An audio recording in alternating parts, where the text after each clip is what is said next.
Hello, beautiful friends. Just wanted to share today about what I've been experiencing lately, some of the lessons, some of the inspiration.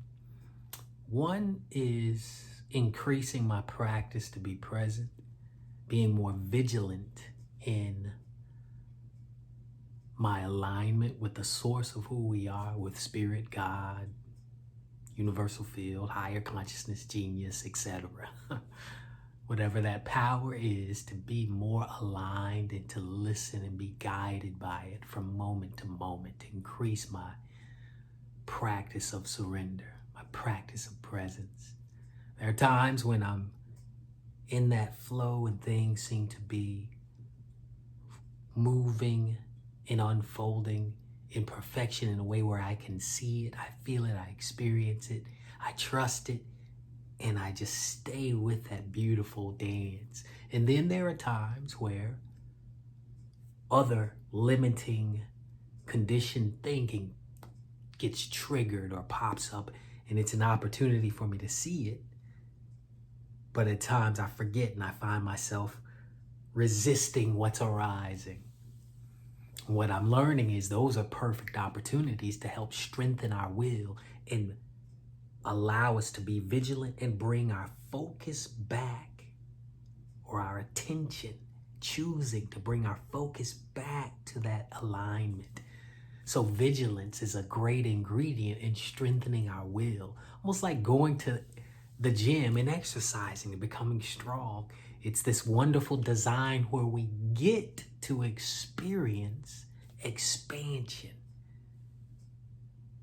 We are limitless, so why would we experience expansion? Because by design, we've decided to create this illusion of limitation, create this illusion of contraction, and allow the unfolding experience, this amazing illusion, this amazing reality. And it's really quite beautiful and quite an opportunity to step into our power, to actually access this wild divinity that's like within us, and that we could choose infinite possibilities and to step into it. It's such a compassionate blessing. So I give thanks for just the wonder, the fun, and the sometimes mystery of it all. It's unfolding, I'm learning, and just continuing to surrender to it. So I hope you're doing the same. Another lesson has been to look at our power similar to the practice I've had with writing songs. When I first began writing songs, it wasn't the easiest. It took practice. Got better at it, in my opinion. Some other people's opinions too. But what I mean by better is not just quality or assessing the songs themselves, but better at tapping into inspiration, better at hearing something and being able to bring it through, better at even being able to hear something and receive inspiration on demand. At any moment, I can tap into melody with ease. It's like breathing or talking for me. I've mastered that ability to tap into melody. Now, the quality of the melody, the creative process isn't about judging what you're bringing through initially. And this is a beautiful distinction, one I used to teach and still teach in songwriting, that when you're engaging the creative process and creating that feedback loop, you let go of the analysis, you let go of the analytical mind, and you let creativity flow. Almost like the difference between brake and gas. You want to build the momentum, and so you create that opportunity to show up and let the creative muscle work. Then later you analyze what you've created. One way we do this is stream of consciousness writing, setting 2 to 3 minutes just to show up and just write whatever comes to our mind, and getting our mind focused, or getting our will used to focusing our attention, our awareness on our consciousness in observing and writing and responding to it. We continue to do this. Starting off 2 to 3 minutes. Then afterwards, immediately read it, creating the feedback loop, telling our subconscious through the judgment side. I kind of like that. I don't like that. What's my first feelings on it? And later coming back to it at another time. Also doing this via recordings, recording music, just jamming, trying to do new things. Then listen back to it analytically and then listen back to it while I'm doing something else. Now, this is a practice that is long tried and known by some. I remember learning the specifics of it in a wonderful book called The Songwriting Genius Within You, which, by the way, I'll be distributing thanks to the author who's given me the rights to distribute it. He doesn't even offer it anymore. But all that to say,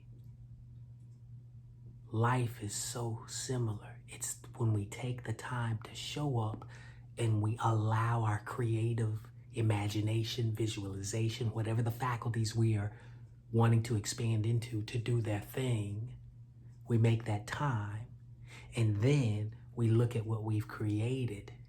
We begin to allow our subconscious to get that feedback on what we like and what we don't like. And the interesting thing is that analysis, to get clear in that way, allows our subconscious to communicate to our greater connection to consciousness and bring through more of what we do want when we're doing it in that intentional way. I also want to address this whole thing about focusing on what we like and don't like. There's a misperception in that if we focus on what we don't like, we only get more of that.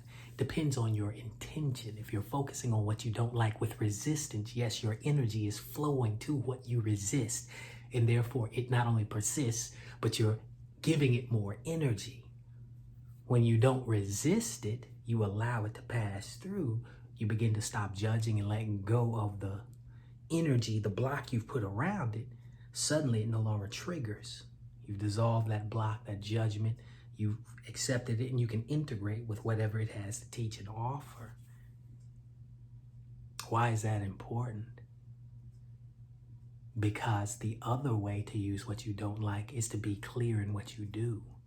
Often, we can actually see what we don't like and allow that to inform us what is the opposite. This was one of the first things I did when I made my grand list of qualities I wanted in relationships. 3 days before meeting my current wife, over 17 years ago. Well, 17 years ago now. This is the process I used. Wrote down the things I liked about all the relationships I'd been in before that. The things I didn't like. Then I went over the things I didn't like and asked what are the opposite. And that gave me clarity, further clarity. Things I hadn't listed on the like side. So, everything, our resistance, our judgment, everything can be used for us and is for us. It's just, are we using our energy, time, presence to resist? Or are we using it to accept, to trust the process, and to look for what the lessons are? So many beautiful lessons. So, showing up, taking the time to be present, first and foremost, practicing that alignment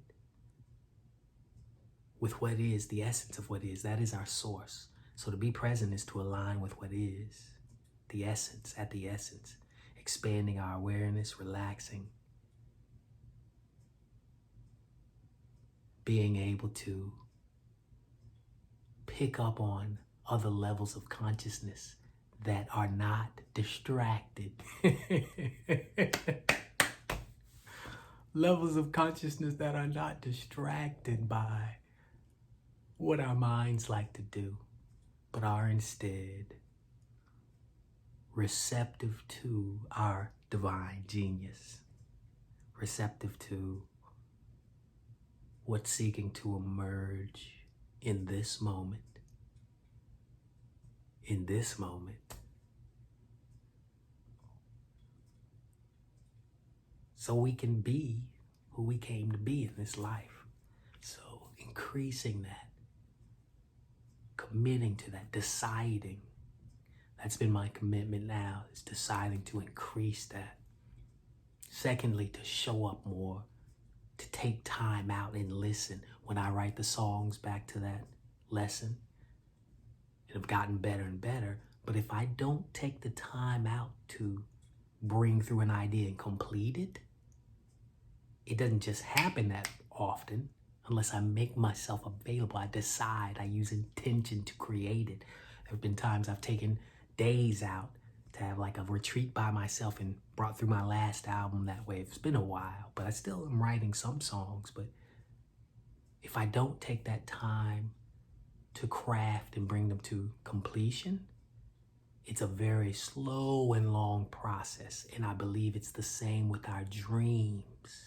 If we don't take the time, schedule the time to make ourselves available to the vision, which is analogous to listening and hearing the melody and writing it down, hearing the lyrics, writing it down, playing the music and recording it, catching the vision and bringing it through. If we don't do that with our dreams, it takes a long time for them to come piece by piece. So we can literally make ourselves available to doing the work, the craft. What is the work when it comes to living our dreams? It's alignment and listening to inspiration, asking the questions. What am I here to do? What is the source, the divine, God, Holy Spirit seeking to birth through me and as me? What is its will for my life? That will is your will. It is the higher self, the God self. What is the God self? You are in its image. You are an extension of it. You are the vine of that God self. So don't get caught up in the semantics, because the semantics aren't the point. The essence, what is it? Can you find a way to align, find the practices that bring you there so you can listen and bring through its will for you, the plans it has for you. Whatever you call it, Jesus, God, Holy Spirit, listen, take the time and listen, make yourself available. If you can do it moment to moment, excellent. And there are things you are here to do, to bring through great creations so that your gifts and talents are used in abundance. Don't bury them. Take the time to cultivate them. What does that look like for me? My morning practice, I take that time and I listen and I ask, what is mine to do today? What are the priorities? And I let that higher knowing, that spirit that teaches all things, guide me and give me the to-dos. I do my best to follow through. Now, is it challenging?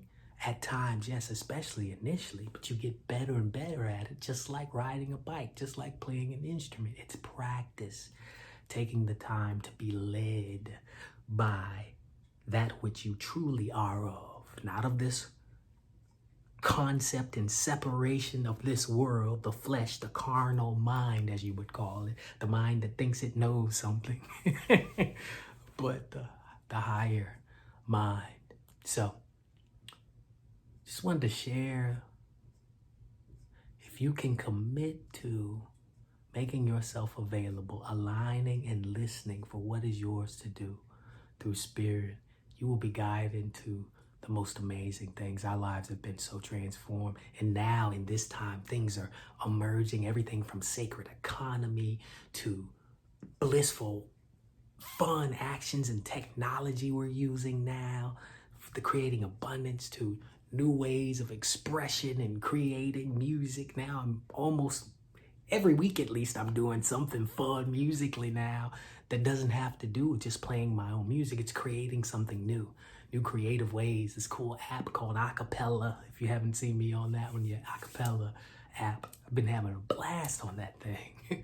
But just these beautiful gifts the universe are bringing to us all. Some of us are involved in all sorts of community and abundance building things. If you're interested in new ways of doing that, reach out to me. I'd love to share some new things we're doing that not for everybody, but it's for those who are listening to spirit and being guided So listen, tap in and listen. Don't let the distractions and the things of limitation, fear, and these things of this world be the distractions from you stepping into what is yours to do. You are here because you matter, and you are here to share the divine gift of God that you are. Without exception, that is what you are. Your life is a gift. Your life is a miracle, and you are here to share something profound that only you came here to do.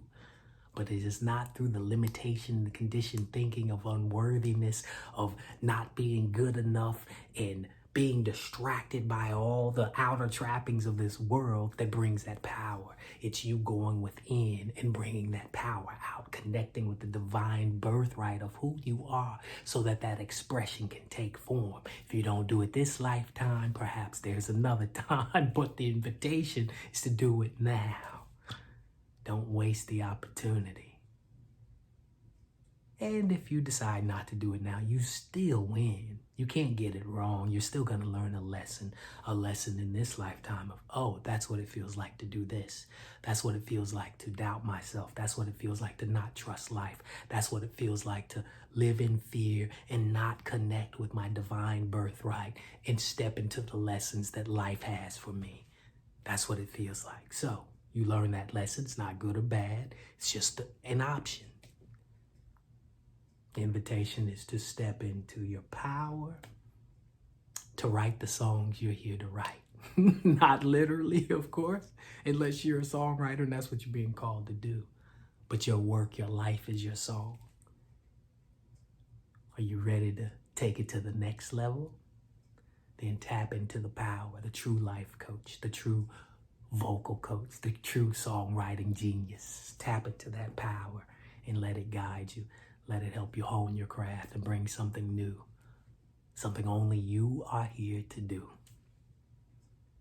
So that's the invitation. Peace and love.